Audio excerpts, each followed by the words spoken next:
Alright, hey Dan, so on your video about sex, I want to tell you that I 100% agree with you. Teaching abstinence is not solving the problem, okay? Because yes, putting the option of abstinence out there is a good idea, but a lot of people, abstinence isn't really for them. And for people who do choose to remain abstinent, it they don't really follow through with their plan. I had a friend who said she was going to remain abstinent, however, she then later decided not to and had sex.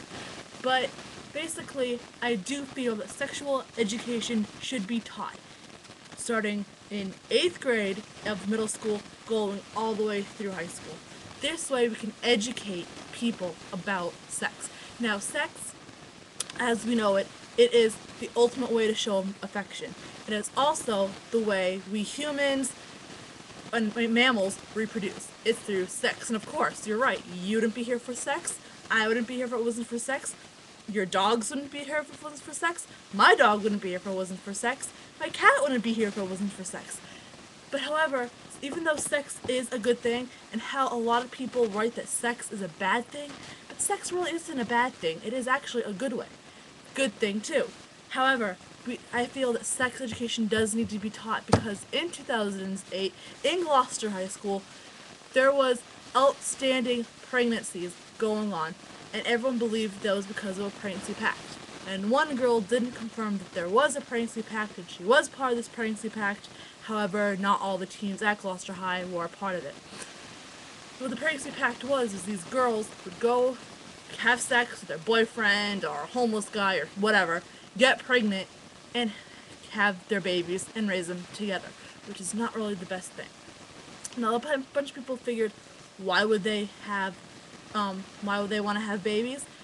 It's because, according to one of the teenagers, is because they felt that they need to be loved by something else, loved by something that cannot leave them.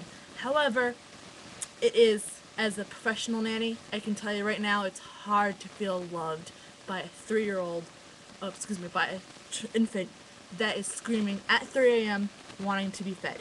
However, sex, however we put it, it also not only is it the way to show affection to one another, but also it does have its general purposes.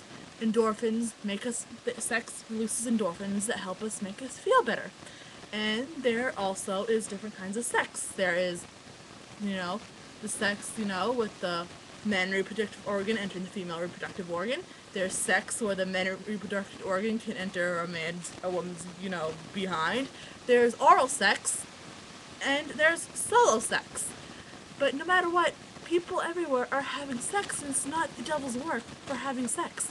However, I feel that if we do teach sex ed throughout from 8th grade to high school, or from 7th grade to high school, basically when people are going through puberty, it would really help release the confusion of having sex, and it can probably bring down the teen pregnancy numbers down.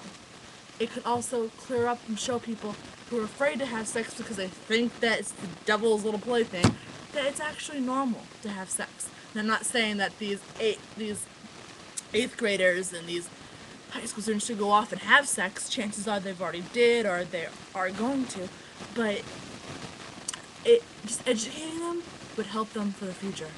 So, yeah, that's basically all I have to say, is that sex isn't the bad thing. It's actually a good thing.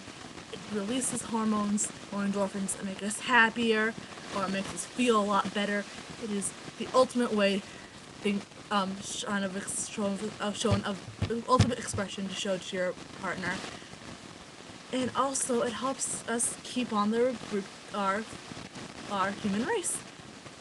So, I hope that you like this, Dan, and I look forward to seeing your video on Friday about your reviews. More reviews. Bye.